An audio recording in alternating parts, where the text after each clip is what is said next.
Okay, så vil kollega Ogram prøve at lige vise os, hvordan vi tager en vomsaftprøve op af en rask ko.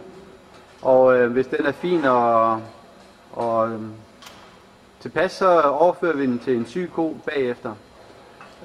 Igen, stå på højre side, åbne næsenbremsen, men her skal man altså lige sætte bidestykket i og skubbe det store metalhoved ind, før man sætter næstbremsen i. Sådan der. Så kan man komme ind og sætte den i. Så den er blevet lidt længere, når det store metalhoved er der. Ja. Den er god. Og så godt ned i vommen med den. Så er den der, og så låser vi. Og så prøver vi lige at samle lidt vomvæske op. Det kommer nu.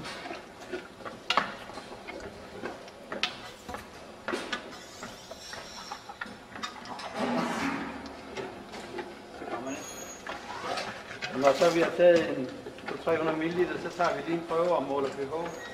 Det kan vi gøre nu. Ud i den spand her. Det er fint. Det er nok. Og så måler vi lige pH her.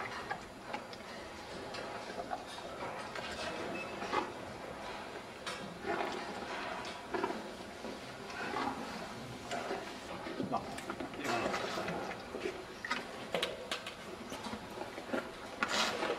Ja. Det er i orden, og så nu siger vi det er okay, og så lægger Åge den anden slange i den syge ko. Så er Åge klar til at lægge en normal slange i den syge ko her. Og det er jo det, som han har prøvet så mange gange. Sådan.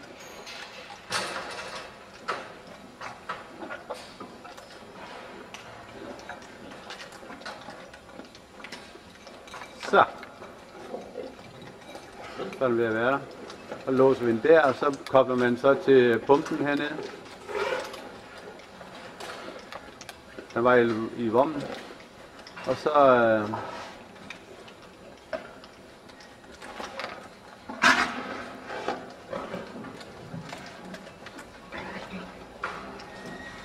ja.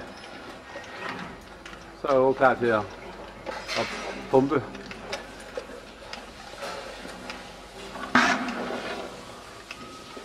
Og så begynder saften at komme fra den ene til den anden. Og der skal tages ved, tror jeg.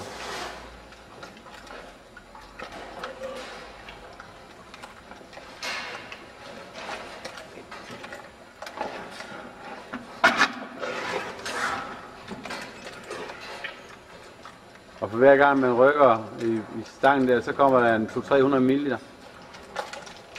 Så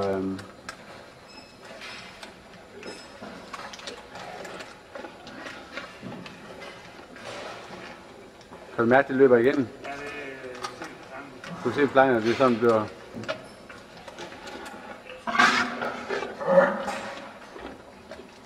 Okay. Ja, det er fint.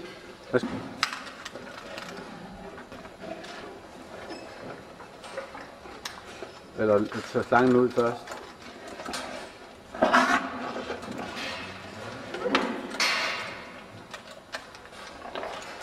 Sådan. Og så den næste der, hun har haft den i til 10 minutter sådan.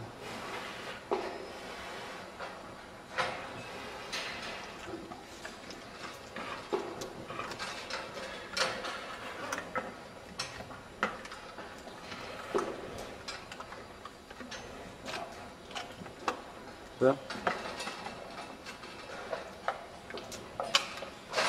Ja.